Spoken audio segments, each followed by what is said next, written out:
Hey guys, today I wanted to do something a little bit different. I wanted to talk about the relationship repair test that you're probably failing. So in today's video, I want to dig into the mindset that often comes with repairing a relationship, why it fails, and I want to talk about how to shift away from this mindset. There's a kind of recurring statement that comes up in my comments when relationships go through a tough patch or some challenges.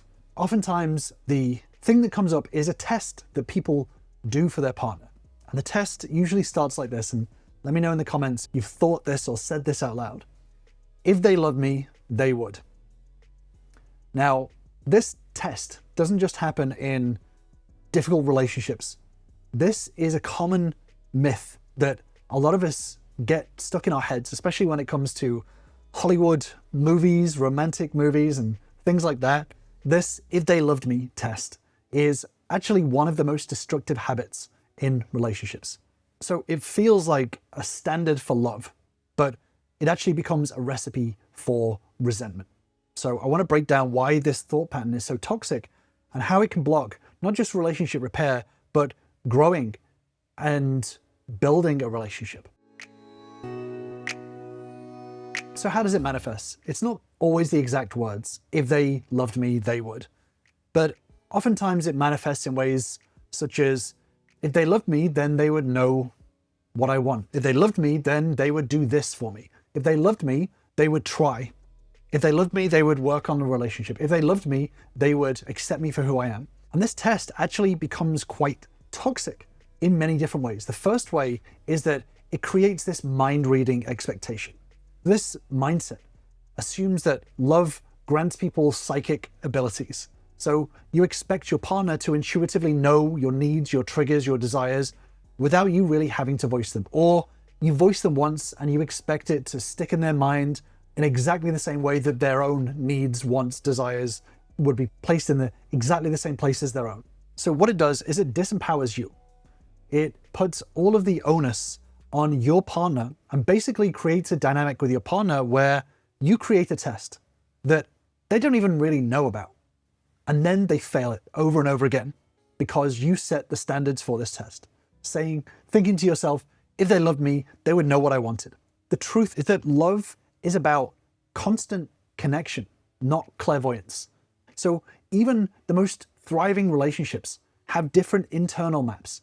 The result of this mindset is that when your partner fails to just know what you want, you interpret it as a lack of affection, a lack of care, rather than a simple lack of information or lack of a system to make these things happen in the relationship. So as an example, let's say you think to yourself, if they loved me, they would know exactly what to get me for my birthday. If you think about it, it makes a lot of assumptions. It also creates a scenario where their internal feelings are based on a test that you created. So you create a scenario where you think they don't love you because of a test that you invented. The next reason why it's so toxic is that it sets these win-lose scenarios, these kind of pass and fail traps. So when you think in terms of if they loved me, they would, you're not making a request. You're waiting for them to stumble so that you can use it as evidence that they don't care enough about you. So if you think about it in a cycle, there's the first thing, which is this secret test. So you create a requirement. For example, he should buy me flowers today because I've had a hard week. The next step is the silence. So you don't tell them your feelings or make any sort of agreements or expectations. So you create an expectation for yourself with zero agreement from them. So they don't know this. Then comes the failure. They don't do it because they don't know that there's some sort of agreement in place. And then comes the judgment. So you conclude they don't love me. So it creates a cycle of failure based on a test that is never discussed. But the next thing is that it ignores the way different people interpret relationships. So this myth that assumes that there's only one way to show care, which is your way. For example, your partner may show care through gifts, as an example. So you're creating a rule where the only way to express their feelings is through what you want. So they may still love you, but you're creating a scenario where it doesn't count as love unless it's exactly what you want.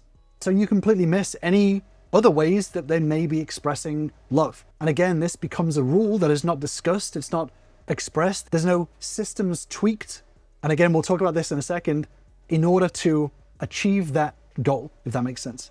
But the other way that it can be really toxic is that it devalues consent and autonomy. So if you have this idea that if they loved me, they would do X, Y, Z, this can pressure a partner to do things that they may not be comfortable with, they may not be ready for, they may need some easing into it, they may disagree with it entirely. And it suggests that their needs as a partner, or their wants as a partner, their ideas are less important than proving their love to you. So it creates an environment of kind of coercion rather than mutual respect. They're not doing something because it's a mutually agreed action.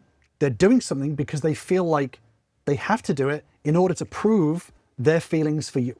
But most of all, this "if they loved me" attitude destroys emotional safety. So healthy relationships thrive on vulnerability. When you're using these tests at the back of your mind, oftentimes we use that as an excuse to stop being vulnerable. So we come up with this idea, I've said it multiple times, whether you have or you haven't, you're basically using that as a reason to never say it again, to never be vulnerable and never say, hey, here's what I was expecting, here's what I thought was going to happen, here's what I'm feeling right now. Instead of doing that, you create this subconscious test that your partner passes or fails. So instead of saying, hey, I feel lonely, can we spend more time together? You wait to see if they notice that you're lonely. You wait to see if they suggest something. But if you're not being vulnerable and continue to build that emotional safety, then you hide your feelings and then you create a scenario that they can't win because you're holding in your feelings and you're not opening up these crucial conversations. So the impact of this is that it turns the relationship into an audition for you rather than a mutual partnership.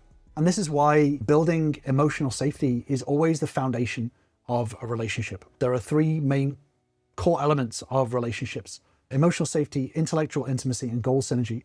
But everything is built on top of the foundation of emotional safety.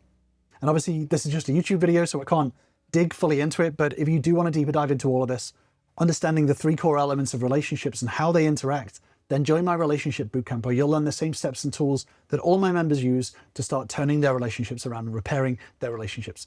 All you have to do is click on the link in the description to grab your spot. So this is why when it comes to building emotional safety, it's so important to do. The root cause of all of this usually is that we cling to this myth is because asking for what we want, what we expect, and having those difficult discussions feels scary. If you ask for something or you talk about your feelings, it can feel like it's going to get shut down. It's going to get dismissed or stepped on. And this is why emotional safety is so important in building a relationship, because once you start to cultivate that environment, you're cultivating it for both of you to be able to have those difficult discussions and come to a space that works for both of you. But once you understand emotional safety deeply, you realize how much of it is cultivated from ourselves first, building this environment where you are able to express and be vulnerable always starts with ourselves. You know, what a lot of people do is convince themselves that they can't create this emotional safety because they don't feel emotionally safe to express their feelings. And they come up with this idea that it takes two to tango. So I can't express my vulnerability because they dismiss it. They raise their voice, they shoot it down, and they convince themselves that this relationship is unable to be cultivated because of their partner. But the truth is, and I've done a deeper dive video on this, the truth is that being able to turn a relationship around and cultivate that emotional safety actually starts with us and what we do in order to cultivate that environment first. So this myth of it takes two to tango often comes from a place of fear rather than actuality. So like I said, I won't dig into it here. I've actually done a deep dive on it, so I'll leave you with that deeper dive and I will see you over there.